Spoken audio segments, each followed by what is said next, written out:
Cuando todo es cambio climático, cuando ante cualquier evento meteorológico o climático decimos que es cambio climático, los negacionistas están esperando que uno de esos se demuestre que no es cambio climático para saltar y decir, ¿veis? El cambio climático no existe. Vamos a atribuir al cambio climático lo que de verdad es cambio climático, que es mucho, mucho y muy grave. Vamos a atribuir realmente al cambio climático lo que es cambio climático. Comienza Actualidad y Empleo Ambiental, un podcast de Juan María Arenas y Enoc Martínez.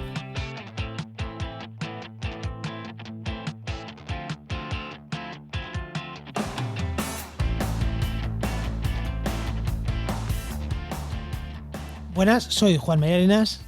Y yo, Enoc Martínez. Y este podcast cuenta con el patrocinio de GeoInnova, Profesionales expertos en territorio y medio ambiente, que puedes encontrar en www.geoinnova.org.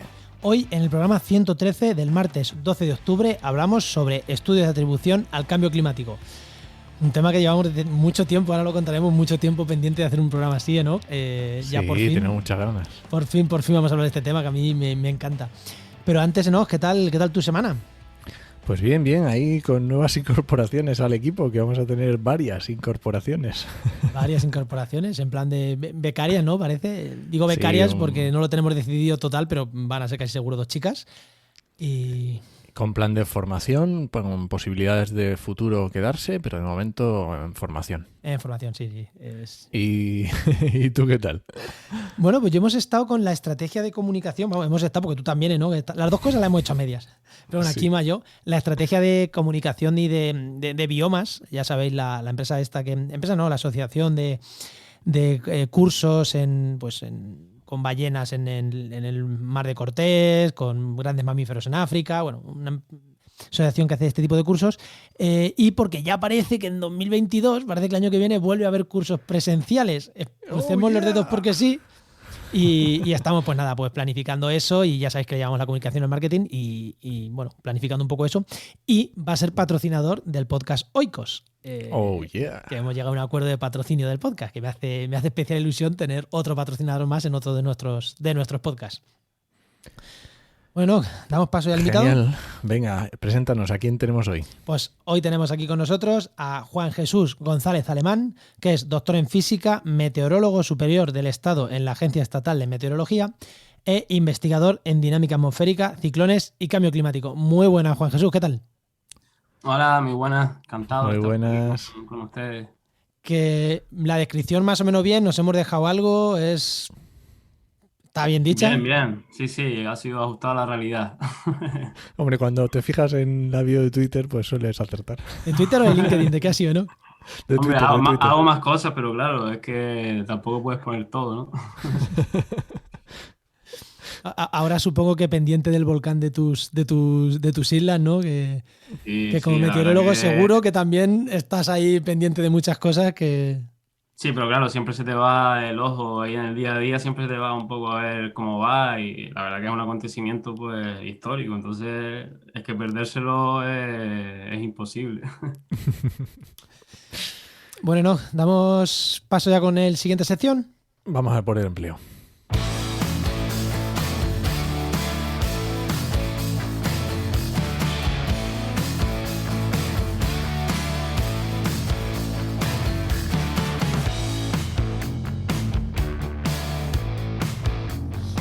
Bueno, ya sabéis que una de las primeras cosas que hacemos en este podcast, para que por lo menos si escucháis poco la llevéis puesta, es el consejo de empleo que os trae Enoc Martínez, que como también sabéis es director de la web www.trabajaenmedioambiente.com, la web de referencia de búsqueda de empleo en el sector del medio ambiente amplio. Meteorología también entra dentro, física, si tiene que ver con medio ambiente, también entra dentro, ¿no? Tema de medio ambiente amplio. Enoc, ¿qué consejito damos esta semana?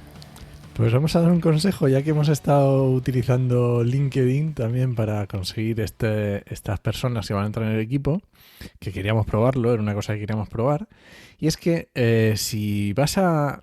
No me gusta decir aplicar, pero es porque es un anglicismo, pero no sé cómo se diría en castellano. Si te vas a apuntar a una oferta de empleo en LinkedIn, lo primero, preocúpate de que tu perfil de LinkedIn esté actualizado. Parece de perogrullo, pero no. O sea, lo primero, que el perfil de LinkedIn se ajuste a las ofertas de empleo que estás buscando.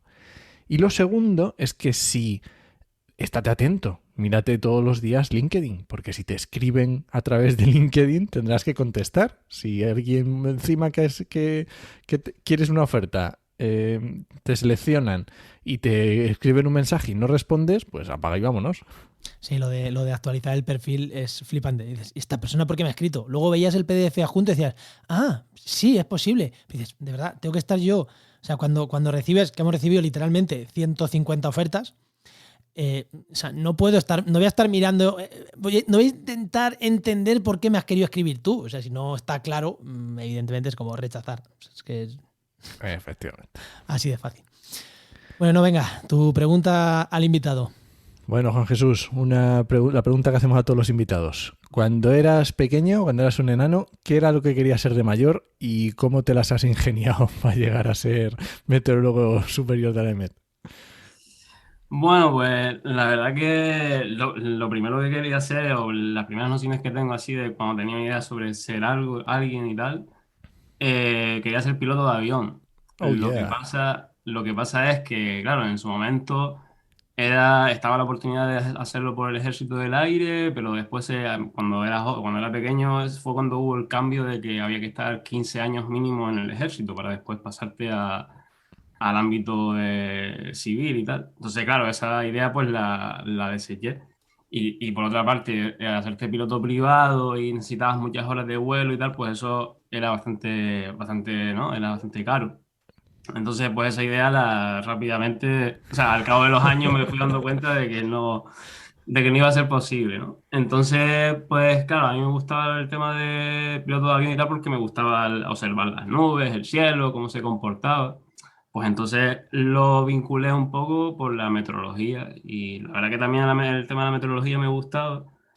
Y claro, a mí lo que me recomendaron es que, pues para exprimir al máximo, entender al máximo cómo se comporta la atmósfera y tal, pues que estudiara física y después especializarme en física de la atmósfera y tal. Entonces, pues al final, ya en el instituto lo tenía bastante claro que quería estudiar física.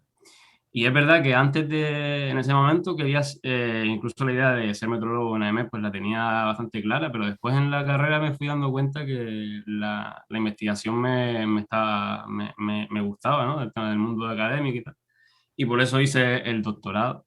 Pero claro, ya después la idea de AEMET y tal, pues la retomé más bien por la estabilidad, porque Cuando viste lo divertido que es investigar en España, claro, dijiste... claro. Entonces ahí dije, no, o sea, en principio tenía claro que de irme fuera, incluso, yo estuve en Estados Unidos de estancia y tal, pero no me gustó la vida allí, no me gustaba no me gustaba estar tan lejos de España, ¿no? Veía que también tenía claro que quería un poco más de ¿no? Socializar y tal.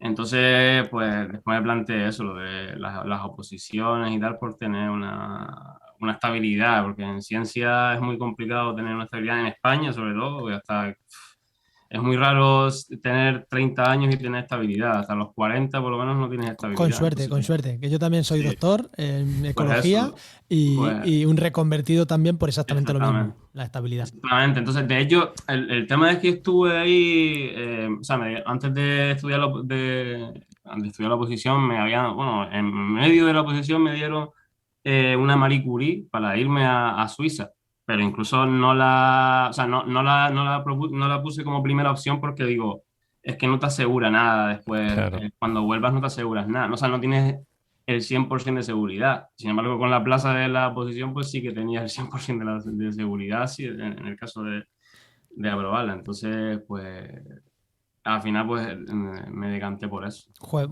rechazar una Marie Curie, ostras. Ya, a ver, sí, la verdad que fue bastante duro por eso, porque desde ya muchos años lo tenía bastante claro de dedicarme a la investigación y de poder exprimir al máximo un poco la línea de investigación que tenía.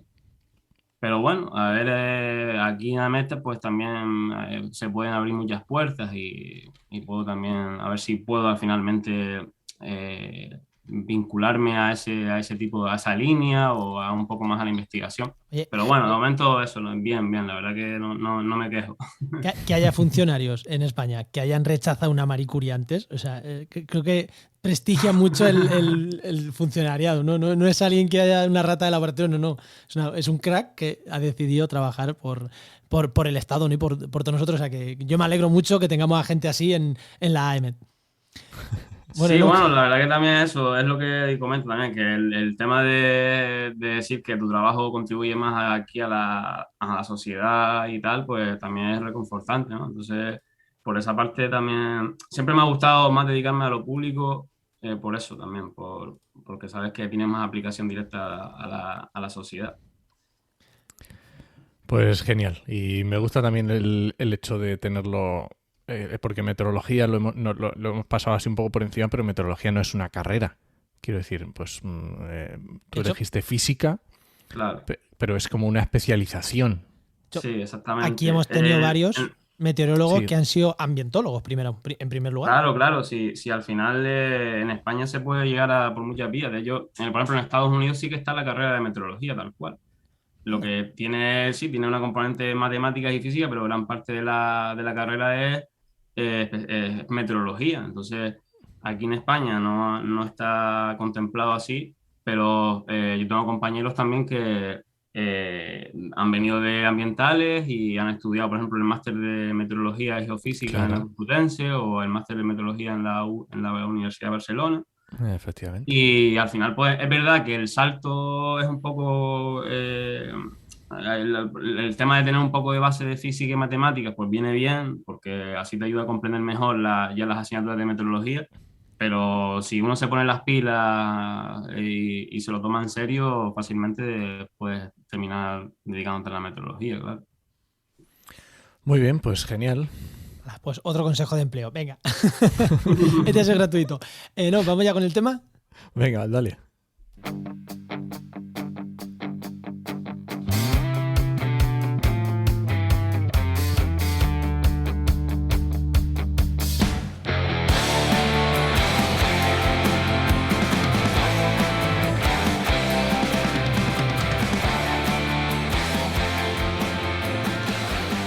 Cuando hace ya casi un año Madrid se llenó de nieve con Filomena, mucha gente dijo ¡cambio climático! Incluso hicimos un programa donde alguien nos dijo, no me acuerdo exactamente quién, me vas a perdonar, Enoch, luego lo ponemos en la nota del programa, o si no, búscamelo, ya lo ponemos. Pero alguien dijo, oye, igual no, o sea, igual no es solo cambio climático.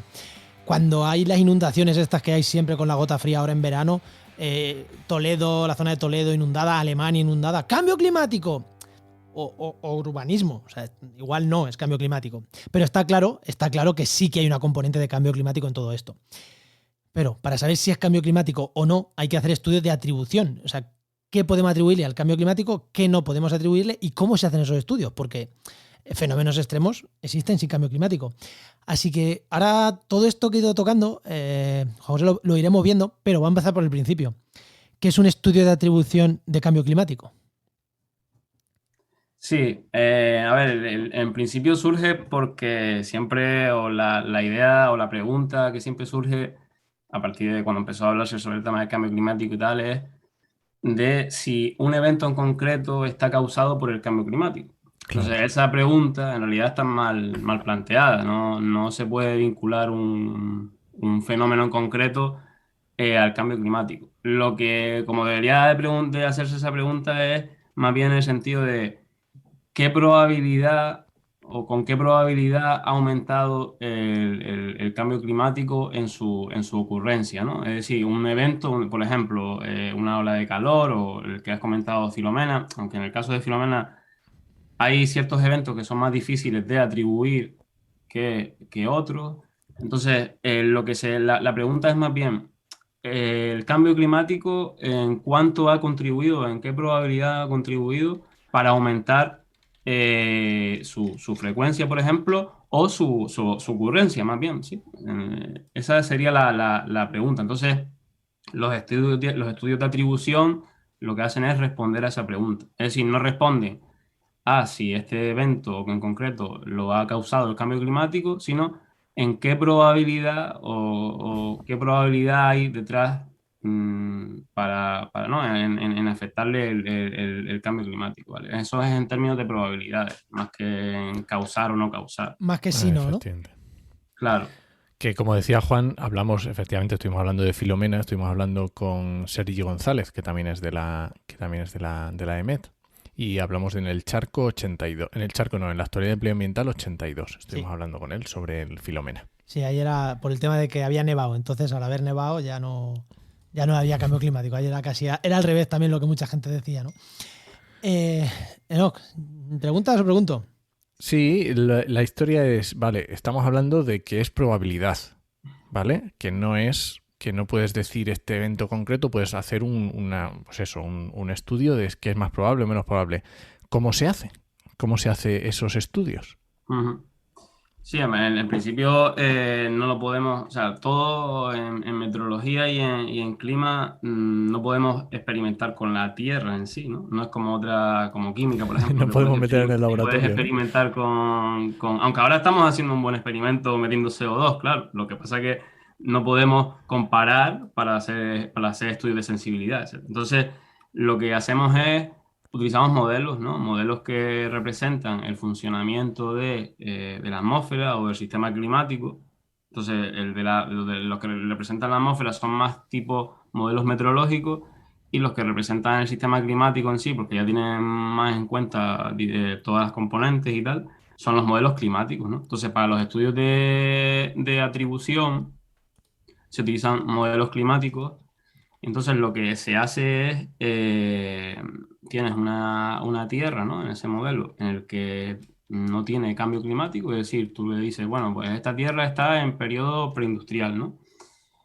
Y tienes a ese modelo lo pones en modo cambio climático, por así decirlo, que es pues aumentándole el CO2, entonces la tierra de ese modelo simulada va a responder, ¿no?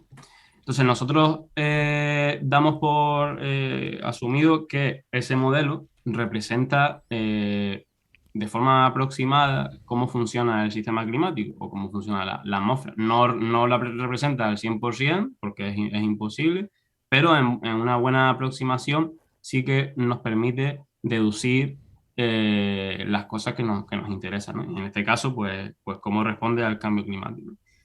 Entonces, lo que se hace es buscar, por eso es la dificultad de que no todos los eventos son susceptibles de ser estudiados, porque hay eventos que si su frecuencia de ocurrencia es muy, muy, muy, muy, muy baja, es difícil encontrar en esa simulación saber su ocurrencia o que suceda, ¿no? Porque los modelos la dificultad de los modelos o la parte negativa de los modelos es que los fenómenos extremos no los reproduce tan bien, ¿no? Claro. Entonces, hay fenómenos como las olas de calor que sí los reproduce, pero intentar reproducir en un modelo climático un evento como Filomena es muy difícil.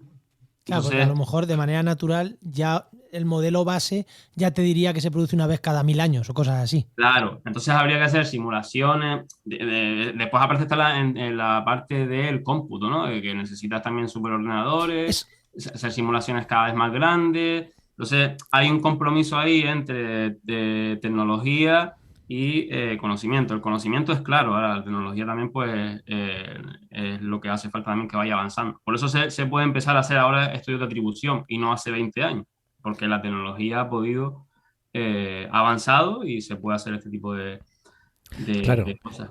Claro, lo has dicho y a mí claro, a mí para que cuando dices un modelo, claro, a lo mejor, ¿qué significa tener un modelo climático? Yo creo que la persona que nos escucha lo entienda y en el sentido de lo que decías ahora, de que la tecnología, porque claro, a lo mejor no sé si puedes correrlo en tu ordenador o te tienes que ir al Supercomputing Center de Claro, Barcelona y tirarte una semana eso procesando datos o cómo funciona. claro, esa es la clave, que no lo puedes hacer en todos los ordenadores. Entonces, los modelos, claro, son tan complejos. O sea, en un modelo climático lo que hace es reproducir todas las leyes que se conocen sobre cómo funciona el sistema climático, la interacción entre la atmósfera y el océano, la atmósfera, la criosfera, el océano y la criosfera, etcétera, ¿no? La litosfera con la atmósfera, o sea, todas esas interacciones y cada componente también, como, sobre todo la atmósfera, que es lo que más interesa, y el océano,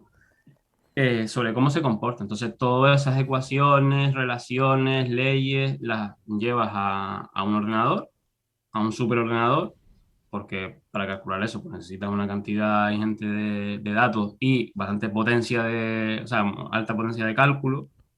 Entonces, eso lo que te hace es reproducir el funcionamiento del sistema climático y, por tanto, el funcionamiento de la atmósfera en un entorno, en un contexto de cambio climático, ¿no? Entonces, claro, no todo el mundo puede hacer ese estudio, sino hace falta una coordinación muy grande, por eso se hace con grupos internacionales y como bien dice, en España, por ejemplo, pues en el BCC, pues sí, se puede llegar a hacer, pero aún así todavía no se tiene suficiente avance como para hacerlo de forma operativa. El problema es llevarlo a operatividad, ¿no? Es decir, como pasó en la ola de calor de Canadá, es decir, sucede la ola de calor y en 2 semanas pues ya se puede responder la pregunta. Eso es realmente también lo más complicado. Se puede hacer a posteriori con meses y meses y meses de investigación y cálculo, pero llevarlo de forma operativa a responder esa pregunta en 2 semanas, pues eso todavía requiere más esfuerzos, ¿no? Entonces, es lo que comentaba, que comparas un poco esa Tierra simulada con cambio climático y con esa Tierra sin cambio climático. Entonces, ves si el evento que estás buscando, si lo encuentras en la Tierra simulada sin cambio climático, miras a ver cuánto se reproduce, ¿no? Con qué frecuencia se reproduce y después vas a la Tierra simulada con cambio climático y ves con qué frecuencia se reproduce. Entonces, si esa frecuencia aumenta, entonces es claro, o sea, la respuesta clara es que el cambio climático está detrás del aumento de esa frecuencia. O también se puede mirar con la intensidad, es decir, olas de calor, a lo mejor la ola de calor de Canadá, que se llevó a unas intensidades muy altas, eh, en la Tierra sin cambio climático a esas intensidades es imposible llegar. Claro. Pero se ve que en la Tierra con cambio climático sí que empieza a ser probable, es decir, empieza a sucederse ese tipo de olas de calor. Entonces, también el cambio climático está detrás del aumento en la intensidad, ¿no? Entonces, así es con todos los fenómenos que uno elija, pero no todos son susceptibles. La mayoría están relacionados con olas de frío, olas de calor, vientos extremos, pero ya fenómenos que son un poco más complejos, como Filomena, ahí es más difícil encontrar O sea que las tiene que ser, respuestas. tiene que ser con eventos que pasen de vez en cuando, ¿no? En plan, olas de calor en Sevilla, pues hay casi todos los Sí, años. eventos que sean, por así decirlo, pues relacionados con la temperatura o relacionados con el viento. Ya cuando es relacionado con la nieve, la lluvia, ya esos son meteoros que son más complejos de modelizar y por eso, o sea, como es que todos estamos hablando del mundo de la modelización, ¿no? Pero no es el mundo real, es el mundo de la modelización que asumimos que representa la realidad. Entonces, todo lo que sea, cuanto más difícil sea de modelizar un fenómeno, más difícil será encontrar esa respuesta sobre los estudios de atribución al cambio Es que climático. ahí se junta meteorología con climatología, entonces claro, es Claro, claro, chungo. es complejo y después por otra parte está también el tema de que la resolución Mm, de los modelos, la resolución un poco nos ayuda, o sea, a lo largo de los últimos años pues hemos podido aumentar la resolución, ¿no? A lo mejor antes, hace 20 años, pues los modelos tenían una resolución de 100 kilómetros, entonces todos los fenómenos que fuesen de menor escala, en términos más o menos aproximados, que 100 kilómetros, el modelo no es capaz de reproducirlo, ¿vale? Entonces, si vas aumentando la resolución, que es lo que ha estado pasando, pues entonces sí que vas cada vez modelizando fenómenos cada vez más locales. Entonces, Claro. una ola de calor es un evento que abarca una región extensa. Entonces, con los modelos climáticos, pues lo reproducen también muy bien. Ahora, una tormenta, por ejemplo, las inundaciones de Alemania, pasaron en Sí, verano, efectivamente. o por ejemplo, lo que sucedió en Toledo hace varias semanas, ¿no? En Castellón y tal. Ese tipo de tormentas tan concretas, tan localizadas y tal, de momento es muy difícil reproducirlos con los modelos climáticos. Con los modelos meteorológicos sí, porque los modelos meteorológicos siempre van por delante, tienen una resolución mayor. Ahora mismo estamos en el orden de los kilómetros, 2 kilómetros, entre 2 y 10 kilómetros, ¿no? Pero los modelos climáticos todavía están mucho más, más atrasados porque son más complejos y porque añaden más sistemas del sistema climático, ¿no? Más componentes. Entonces, pues claro, hay fenómenos como tormentas localizadas que todavía es muy difícil hacer este tipo de estudios para esos fenómenos. A mí me ha volado la cabeza cuando ha dicho, metemos en un modelo todas las leyes de física, de interacción, clima, tierra, o sea, todas. O sea, es como, no escogemos una parte para. No, o sea, no escogemos una parte, no, es que metemos todo Claro, y miramos todo lo lo que que pasa en se Canadá. conoce, todo lo que se conoce, claro. Claro, pero tenemos que meter todo. O sea, cómo Sí, sí, interactúa sí, claro. el Mediterráneo con tal, pues también, ahí también va. O sea, todo. Para ver un modelo en Canadá me parece. Claro, esa base de datos, o sea. Sí, sí, es inmensa, es una barbaridad. De hecho, ahora mismo se dice que nadie tiene, o sea, a lo mejor hace 40 años sí había un especialista en un modelo y que sabía un poco cómo funcionaba ese modelo y lo tenía en la cabeza. Pero ahora es imposible que nadie en su cabeza pueda saber cómo funciona el modelo. Entonces, lo que se tiene son grupos. Uno está especializado en el océano, en esta componente específica del océano. Una otra persona está especializada en la simulación de tormentas convectivas, otro está especializado en huracanes, otro.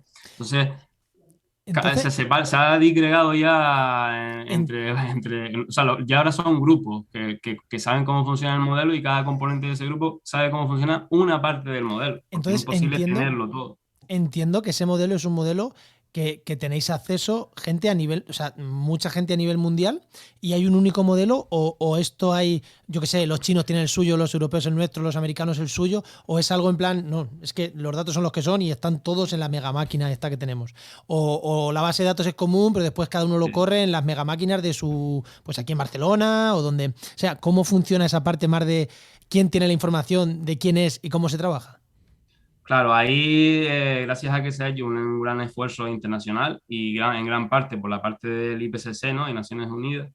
En principio lo que había era que cada país, o cada país así importante y tal, Estados Unidos, Inglaterra, Japón, Alemania, tenía su modelo climático. O sea, cada uno después desarrollaba ese modelo en base a sus investigaciones y cada componente del modelo, pues cada uno lo representaba como había encontrado la mejor forma, ¿no? Ujú. Entonces, ahora lo que hay es una coordinación bastante grande para que todos esos grupos que tienen su propio modelo hagan un volcado de todas esas simulaciones a un servidor único y entonces se hace también una intercomparación. Esto es el CEMIP 6, no sé si le suena. Es una, o sea, es la base de datos que utiliza el IPCC para hacer los informes. Ah, vale, vale. ¿Vale? Entonces, por ejemplo, ahora está en el CEMIP 6, el último informe era el CEMIP 5. Entonces, cada 6 7 años se van actualizando con lo que se va conociendo sobre sobre las leyes o cómo funciona el sistema climático y esos modelos se van actualizando. Entonces, lo que se tiene es como pues, decenas de modelos, que es lo bueno, es decir, no, lo bueno es que haya distintos modelos con distintas variedades de forma de representar diferentes procesos, porque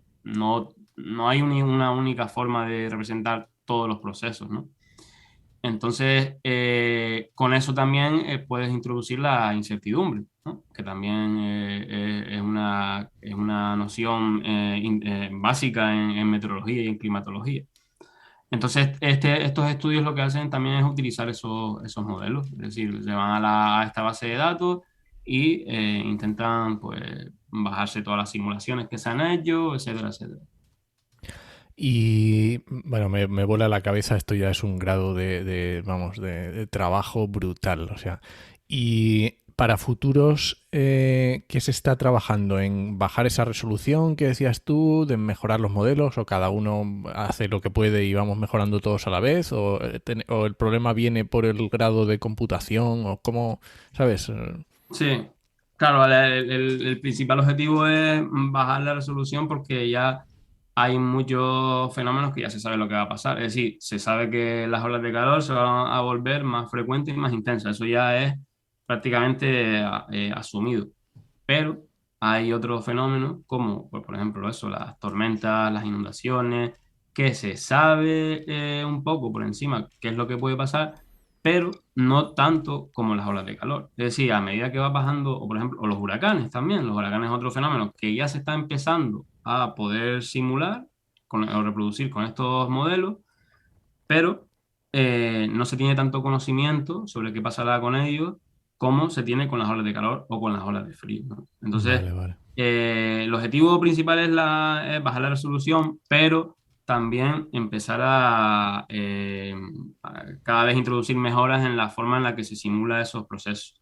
Y sobre todo el océano. El océano ha sido un gran desconocido. Cada vez se está simulando mejor, se conoce cada vez más y por tanto, pues todo eso se está introduciendo en los modelos, que cada vez los modelos reproducen mejor la dinámica del océano, las corrientes oceánicas, la interacción con la atmósfera. Entonces, pues eso también es importante.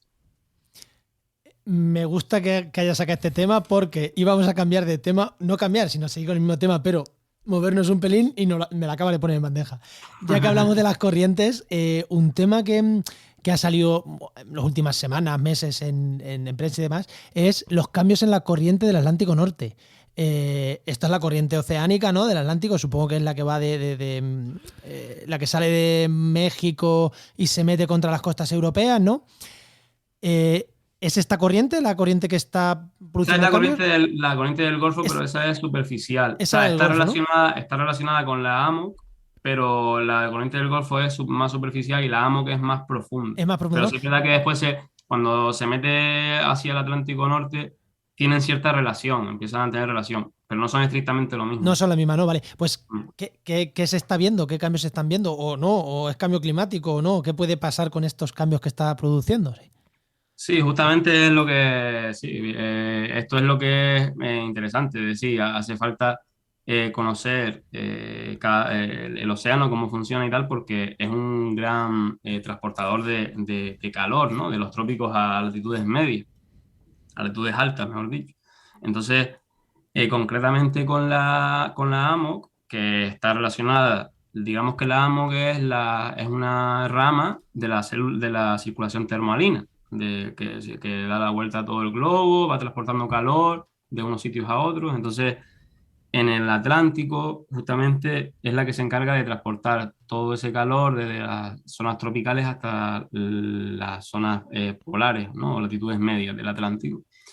Y justamente está relacionado también con, en parte, no todo, pero en parte, con que en Europa disfrutemos de un clima relativamente cálido, porque si nos vamos a Estados Unidos, a la misma latitud, el clima es mucho más frío, ¿no? Sí, es Entonces, lo típico de las películas que se ve en Nueva York en invierno con unas nevadas brutales claro, o incluso la costa oeste de Estados Unidos, a la misma latitud que tiene el Pacífico a su oeste. Ujú. Nosotros tenemos el Atlántico, pero el Atlántico está ligeramente más cálido que el Pacífico Norte, ¿no? A la misma latitud, más o menos. Entonces, esta rama se encarga de un poco de eso, de transportar todo ese calor. Entonces, lo que pasa es que aquí es donde entramos en el tema de los puntos de inflexión del sistema climático, ¿no? Que, claro, nosotros si vamos aumentando el CO2 y el calentamiento global va aumentando, ahora mismo estamos en 1,2, ¿no? Vamos a 1,5, a 2 grados. Entonces nosotros se suele decir, dice, bueno, pues si disminuimos el CO2, la Tierra o la atmósfera se enfría, ¿no? Tiene cierta inercia, pero se enfriará y volveremos a un estado al que estábamos antes, ¿no? Pero el problema es cuando se llega cerca de ese punto de inflexión, en el que si sucede ese punto de inflexión, ya es muy difícil volver al mismo punto anterior, al mismo estado anterior. Entonces, eso es un punto de inflexión y supone un peligro porque el sistema climático, sobre todo la atmósfera y el clima, se volvería realmente complejo o incluso impredecible. Es decir, es un estado en el que no tiene nada que ver con el que estamos ahora. Claro que no conocemos las variables. Claro, le añade una complejidad mayor al ya conocido efecto del cambio climático. Ya se sabe un poco lo que podría pasar con el cambio climático, pero es que esto le añadiría una complejidad extra, ¿no?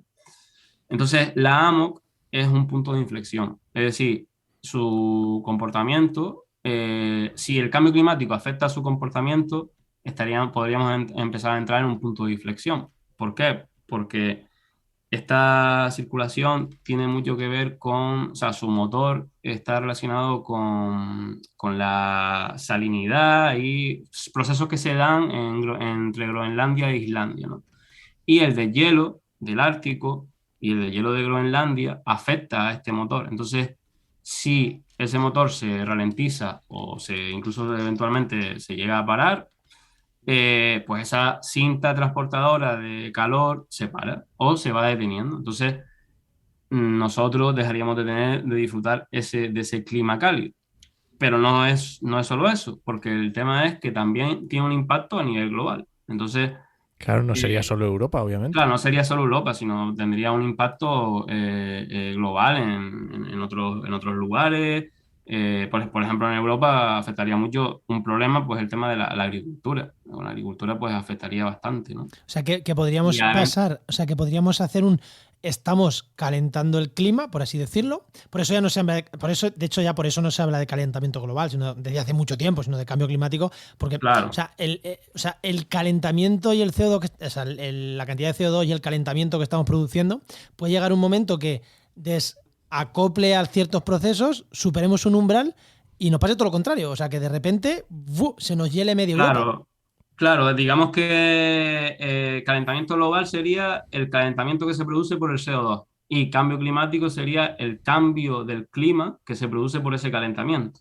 Entonces, eh, los efectos del cambio climático que ya todos conocemos se sabe bastante sobre eso, tiene una determinada serie de efectos, pero los puntos de inflexión pueden retroalimentar esos cambios o ir en contra de esos cambios. Es decir, pues por ejemplo, en Europa se sometería a un enfriamiento, fenómenos, por ejemplo, ciclogénesis incluso serían más intensas y más frecuentes. Entonces, eso podría ir también un poco en contra del calentamiento global. Pero claro, alguien podría decir, bueno, pues mira, en Europa no vendría genial, ¿no? Porque si nos estamos calentando, pero esto nos enfría. Pero claro, ese no es el tema. El tema es que eso después puede llevar a otra serie de fenómenos, digamos como que Sí. ahora estamos en un proceso lineal y si empiezan a actuar los puntos de inflexión, se vuelve totalmente no lineal. Entonces, es mucho más complejo de lo que conocemos ahora. Entonces, sería la peor de las noticias. Es decir, si ya el cambio climático de por sí es no es nada halagüeño, ¿no? Esas proyecciones que tenemos, si le añadimos la posibilidad de los puntos de inflexión, pues ya sería catastrófico. Si ya no es catastrófico, pues sería mayor todavía. Es decir, ya es catastrófico, pues sería añadirle más, incluso incertidumbre, es decir, a la catástrofe, ¿no? Claro, es que cuando el cambio es gradual, te puedes adaptar. De hecho, en ecología pasa. O sea, las plantas se adaptan a la sequía, tiene menos sequía, se va adaptando, la comunidad tú ves que prácticamente no cambia, bueno, un poquito más seca, pero hay puntos en los que ¡plop!, salta y cambia el ecosistema completamente. Claro. ¿Y por qué? Si hemos perdido dos puntos de humedad, ya, pues es que es el punto. Pues pues exactamente, pues es lo mismo, en lugar de con las plantas, con el sistema climático, que cambia, que puede cambiar ahí abruptamente y ya, pues, Claro, y ahí ya no hay, no hay adaptación evolutiva que aguante eso. O sea, claro. está adaptando evolutivamente hasta un punto, y en un punto ya, o sea, nah, aquí ya no. O Sí, sea, que no hay sería algo no similar. habría vuelta atrás, ¿no? O sea, sería muy imposible, sería muy difícil. A lo mejor tardaríamos centenas de años en en poder volver al mismo estado en el que estábamos. Sin embargo, ahora con el CO2, si ya empezamos a dejar de emitir, digamos que en 30 40 años, 50 años, pues podríamos otra vez volver a un poco a un estado parecido al preindustrial. Pero es que con los puntos de inflexión ya estaríamos hablando de tener un clima totalmente diferente, Que con vete todas tú a esas no saber. linealidades, con todos esos efectos impredecibles y durante muchísimos años. Uf, Sí, ya es meterse ahí, ya no sabes lo que va a pasar. Abre una puerta que no sabes a dónde te va a Claro, llevar. es que el problema es que antes se pensaba, o sea, lo de el estudio este que se estaba hablando era porque se pensaba que ese colapso o esa paralización o ralentización de la corriente si ocurriría con 4 grados de calentamiento global o 5 grados de calentamiento, es decir, un escenario ahí muy extremo, ¿no? De los más extremos. Pero el estudio lo que vino un poco a concluir y entra en línea de lo que se empieza a saber en los últimos años, es que puede pasar incluso antes, es decir, con entre 1,5 y 2 ya podría empezar a afectar a esta corriente. uno y Y medio, de- 2 es mañana. si no se hace nada, sí, claro. Es Si no, mañana. ahora mismo estamos en 1,2 y el límite, el objetivo al que se quiere llegar es a 1,5 y prácticamente no se va a conseguir. Entonces, si se sigue así, es muy probable que se alcance 2 incluso, o más allá. De hecho, ya se habla que el escenario este, el más extremo, el informe este del IPCC, del el último informe, una de las cosas que cambió respecto al de 2013 es que antes era bastante improbable llegar a ese extremo y ahora es cada vez más probable. Entonces, un problema en ese sentido. Ya, ya, está complicado. Joder, Enoch. Joder. Claro, es Queda- que ese tema de los puntos de inflexión es Es que es bastante, delicado, sí. sí, Sí, sí, es de los delicado. umbrales. Y ese es uno de ellos, hay muchísimos más. Está el permafrost también, ¿no? El del hielo del suelo congelado, O sea, el del del hielo deshielo. del Ártico, el del hielo en Groenlandia, el fenómeno del Niño. Hay bastantes puntos de inflexión ahí Enoch, que ya empezamos a entrar en un terreno pantanoso, digamos. del fenómeno del permafrost, creo que en el siguiente Oikos, del podcast Oikos que voy a grabar, creo que voy a hablar de eso y no sé si cuando este programa salga, porque estamos grabando con una semanita y media de antelación, igual está ya publicado el Oikos, donde hablo también de ese tema con investigaciones recientes de cómo los grandes carnívoros pueden estar afectando al clima por el tema del permafrost. Y que también lo mismo, que puede ser un punto de inflexión que se recuperen los grandes herbívoros en la zona norte de Rusia y por ahí, que también es lo mismo, es otro punto de inflexión que se ha roto, ¿no? También interesante. Sí, son muy interesantes, la verdad, esos temas. Yo tengo que admitir que me metí un poco por la meteorología y cada vez le voy encontrando más el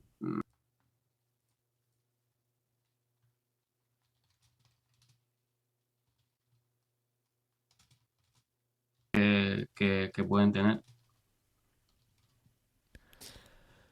Bueno, pues yo creo que por lo menos para hacernos una idea de qué son los estudios de atribución y que esto no es tan sencillo como parece, como decir que sale la dana por la tele y ya estamos diciendo cambio climático, cambio Sí, climático. exactamente. Ese es el objetivo de los estudios de atribución, es decir, que no haya debate, decir, bueno, esto es cambio climático no, es una dana, es cambio climático, no es cambio climático. No, se hace un estudio de atribución y se ve y se responde de la forma más científica posible las respuestas que se pueden dar, porque no se pueden dar todas las respuestas, obviamente. No hay cosas porque no se pueden responder con tanta certidumbre. Yo ahí Pero mi corazoncito, y a ver que te voy a hacer una pregunta a ti, y ya con esto vamos a cerrar. Juan Jesús, A ver, claro, cuando salen diciendo cambio climático, dices, joder, si conseguimos que los no concienciados se conciencien, aunque sea con una mentirijilla, que igual es real, o sea, no digo que sea mentirijilla o que sea una mentira, que igual es real, pero no podemos atribuirlo científicamente. Hostia, ¿qué haces? ¿Sales corriendo a decir, no, eso no se puede hacer, no se puede decir eso?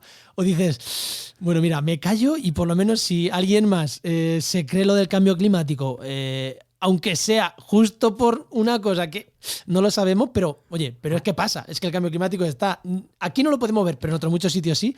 ¿Qué hacemos ahí? ¿Salimos a decir o nos callamos diciendo, ¡ay, Dios, qué dolor! Es que ahí, claro, yo siempre opto por la rigurosidad, entonces cuando veo esas cosas siempre tiendo a decir, no, pues hay que explicar las cosas como son, es decir, porque si no, la gente piensa, eso da pie mucho al negacionismo, al escepticismo, de decir, atribuir todo al cambio climático, no, yo creo que hay que tirar un poco más por la rigurosidad y sobre todo porque con eso el mensaje que se transmite es de que hay que invertir en ciencia y que hay que invertir en investigación para responder a las preguntas. No se puede responder todo así a la primera y a la ligera, ¿no? Entonces, también me gusta eso porque tiendes a llevar el mensaje de que hace falta invertir en ciencia e investigación. Pues Enoch piensa como nosotros, ¿eh? Nosotros somos los de meter el dedo en la llaga también, es decir, esto igual no. Claro, no, es que sí, debería ser así, la verdad. Pues muy bien, Juan Jesús, yo creo que ha estado genial, vamos. Pues momento spam, ¿no? ¿O le preguntamos algo más? Yo creo que ya vamos cerrando, ¿no? Sí, yo creo que nos cuente un poco, Juan Jesús, dónde le podemos encontrar o que nos cuente lo que ha escrito un libro, no sé, yo qué sé. Nada, en principio eso. Bueno, me gusta divulgar un poco y explicar todo este tipo de cosas y tal en Twitter. Entonces, pues ahí me pueden encontrar. Suelo ser bastante activo. Hay veces que sí, que épocas que un poco más y otras que un poco menos, pero suelo publicar bastante. Y si tienen ganas de informarse sobre estos temas y temas relacionados con meteorología y clima y tal, pues ahí me pueden encontrar. Dejamos el enlace en las notas del programa, por supuesto. Sí, pero si buscáis JJ González Alemán, lo vais a encontrar seguro, o Juan G. Juan G, sí. Ahí seguro que lo vais a encontrar porque con 7.000 seguidores casi, Twitter te posiciona bastante arriba en las búsquedas. Muy bien, pues Bueno. Juan Jesús, ha estado genial. Muchas gracias por participar. Un placer. La verdad que sí, que así da gusto hablar sobre estas cosas. No con tanta rapidez a la que estoy acostumbrada, que siempre tiene que ser ahí con mensajes claros y concisos. Te llaman de la radio.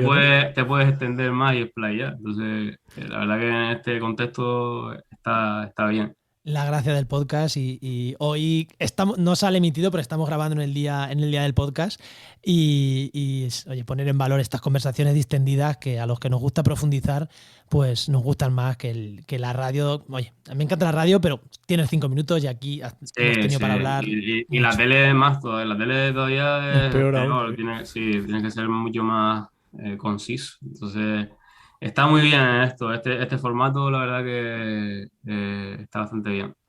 Pues muchísimas gracias y te esperamos seguro que en algún momento te volvemos a liar dentro de unos meses para que nos sigas contando cosas. Sin problema. Muchas gracias. Muchas gracias. Venga, hasta luego. Hasta luego. Adiós. Un abrazo.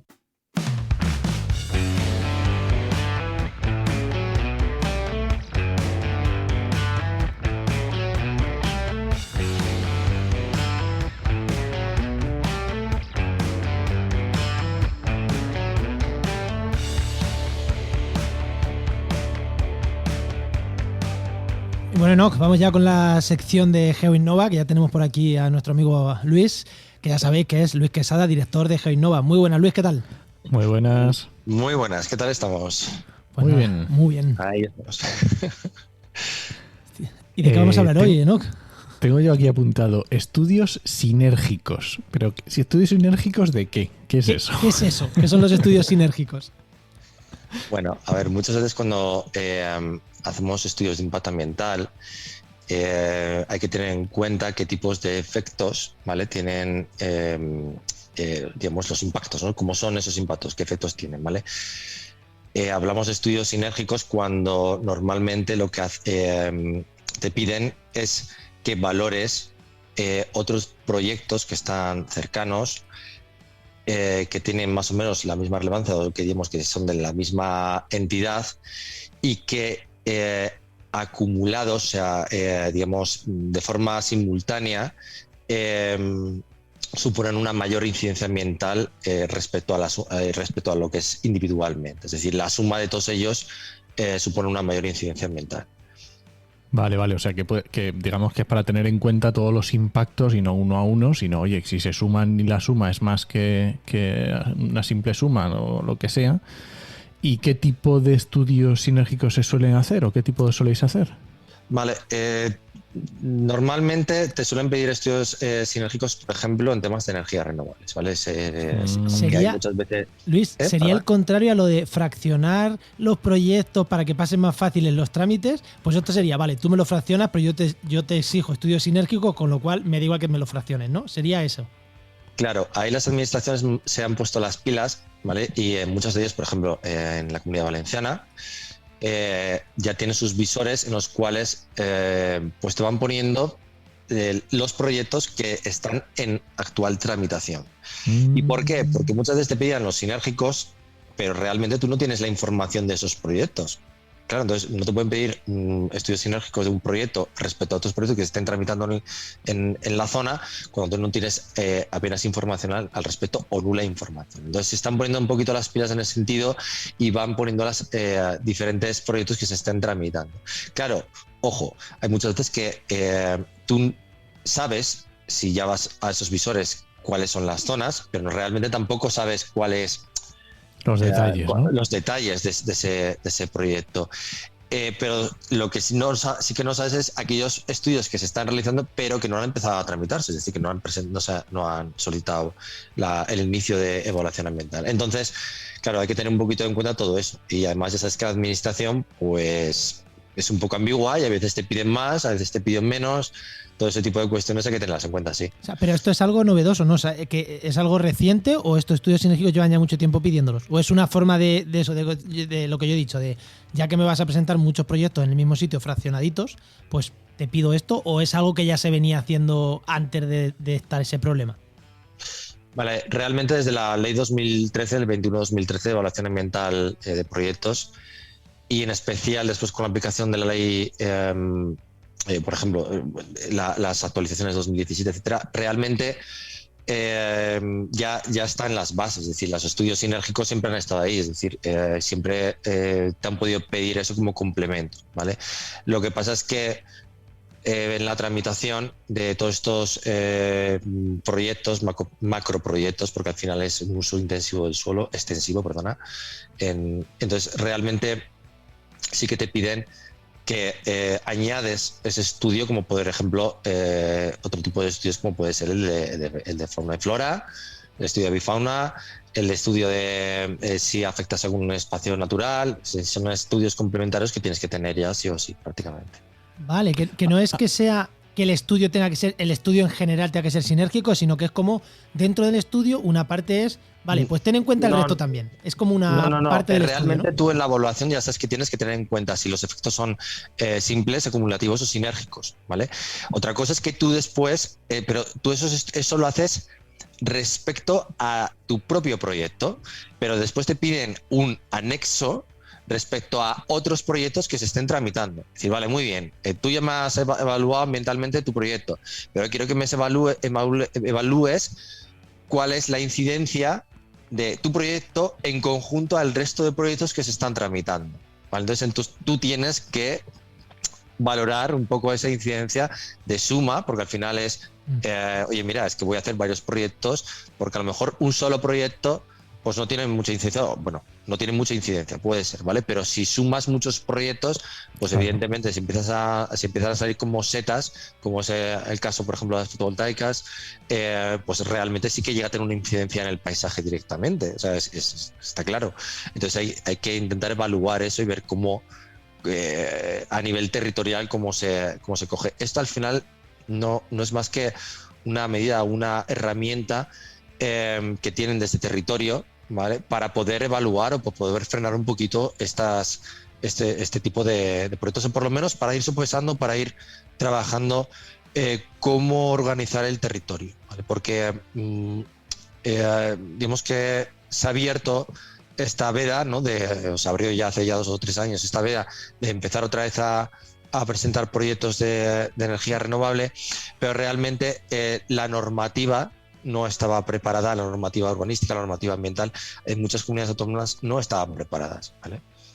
A mí me gusta mucho. Ya te digo. Me gusta mucho este concepto porque yo lo conocía, pero lo conocía para evaluación de impacto ambiental estratégica, donde te pedían un poco de sinergias con otros planes y programas. Claro, pero esto es un poco más, esto ya es como más aplicado a proyectos y más como en vivo, ¿no? Como más en lo que está pasando en el momento. Eso me gusta mucho. Claro, pero es lo mismo, pero aplicado, como bien dices, a proyectos. O sea, es decir, el concepto es el mismo, pero tienes que aplicarlo al proyecto. El concepto de voy a estudiar otros planes que se están desarrollando y cómo afectan si yo sumo todos estos planes al territorio en el cual me voy a implantar o cuál voy a desarrollar ese suelo, pues en este caso vamos a hablar de proyectos, ¿vale? Yo tengo este proyecto, voy a ver cómo afecta estudios o proyectos que sean similares una vez sumados, ¿vale? Todas las incidencias. Joder, pues me parece súper interesante. Guapo, y igual mucha gente es un concepto que no conocía. Yo por lo menos, a ver, entendía que se tenía en cuenta, pero no entendía no sabía que te pedían exactamente el anexo, teniendo esto en cuenta. O sea que yo por lo menos he aprendido mucho con lo que nos has contado hoy, Luis. Bueno, se intenta. Que vamos. Ojalá se ponga en todas las administraciones y lo tengan todas en cuenta. Eso estaría genial. Es la vía para poder ordenar el territorio adecuadamente, una de las herramientas que tiene. Pues esperemos que lo implementen todas. Muy bien. Nada, recuerda que esta sección te ha llegado gracias a nuestro patrocinador, a GeoInnova, profesionales expertos en territorio y medio ambiente, y que puedes encontrar en www.geoinnova.org.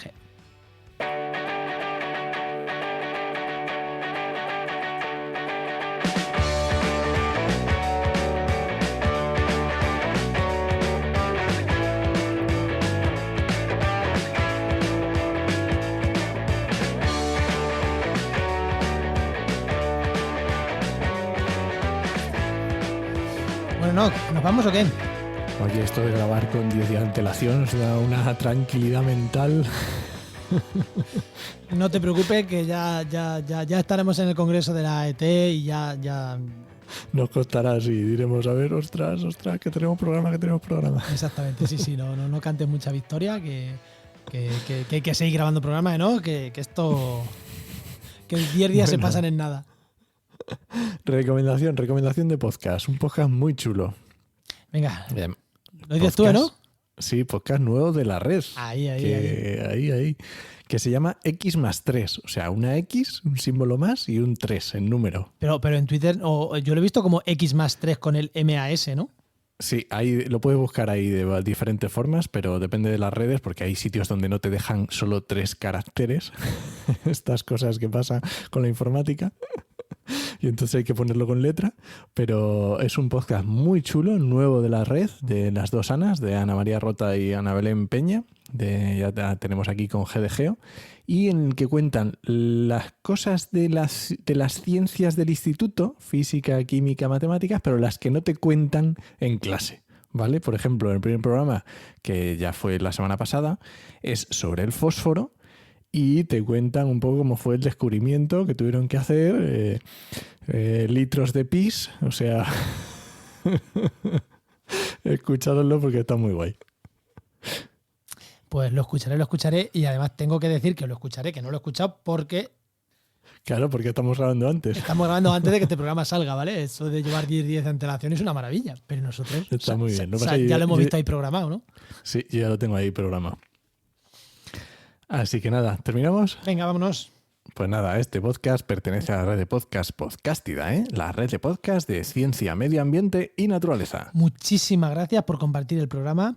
Muchísimas gracias. Por cierto, si nos veis en el Congreso de la AET, saludarnos, que no lo hemos dicho, pero allí vamos a estar. Y eso también es muchas gracias si nos saludáis. Oye, yo te escucho. Muchísimas gracias también, que eso nos hace... nos gusta más que nos lo digan por redes, ¿no? En sí, persona, eso hace mucha ilusión. Me hace mucha ilusión, mucha ilusión. Y pues nada, pues Muchas esperamos gracias. vuestros saludos en el Congreso de la AET si alguien va por allí y vuestros comentarios en redes sociales. Te esperamos en el siguiente programa de actualidad y empleo ambiental. Nos escuchamos. Adiós.